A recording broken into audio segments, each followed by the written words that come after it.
Board exam 2025 તો વિદ્યાર્થી મિત્રો જેમ જેમ બોર્ડ એક્ઝામ નજીક આવે છે તેમ તેમ ઘણા બધા વિદ્યાર્થી મિત્રોને માઇન્ડમાં પ્રશ્ન બનતો હોય છે કે સર આ વખત પેપર કેવું આવશે, શું આ વખત બોર્ડ પેપર હાર્ડ આવશે, શું આ વખત બોર્ડ પેપર ઇઝી આવશે કે શું આ વખત બોર્ડ પેપર એવરેજ આવશે। તો આજે આપણે આજના વિડીયોમાં વાત કરીશું કે તમારું પણ પેપર કેવું પ્રકારનું આવશે। તો આ વિડીયો ધોરણ 10 અને ધોરણ 12 બંને પ્રકારના વિદ્યાર્થી મિત્રો થવા જઈ રહ્યો છે। તો સૌથી પહેલાં આપણે વાત કરી લઈએ કે બોર્ડ પેપર કેવું આવશે। તો જો બોર્ડ જે પેપર હોય છે તે કેવી રીતના નીકળે છે તેની વાત કરી લઈએ। તો જો આ બોર્ડ છે 3 પ્રકારના વિદ્યાર્થીઓને જોઈને પેપર નીકાળતું હોય છે। નંબર 1 જે વિદ્યાર્થી મિત્રો ભણવામાં કમજોર હોય, વીક હોય એને પર જોઈને બોર્ડ ધ્યાનથી પેપર નીકાળે છે।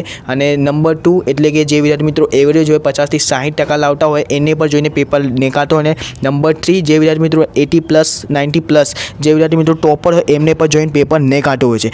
એટલે કે જો બોર્ડ છે તમારા લોકોને 30 માર્ક્સના આસપાસ ઇઝીલી એટલે કે 30% હેલ્લું નીકળશે તમારા લોકોનું પેપર, અને 50 થી 60% તમારા લોકોનું એવરેજ પેપર નીકળશે, અને છેલ્લે 15 થી 20% તમારા લોકોને હાર્ડ પેપર નીકળશે। ઓકે, આઈ હોપ તમને લોકોને ખબર પડી ગઈ હશે। ચલો હું તમને લોકોને ફરતી તો એ સમજાય। અને હા, આ જે 15 થી 20% જે પ્રશ્ન હોય છે તે તમારા લોકો નવનીત કે પાઠ્યપુસ્તક કે કોઈ પણ પ્રકારના જે તમારા લોકોની બુક હશે ને એમાંથી પ્રશ્ન જોવા બિલકુલ ના મળે।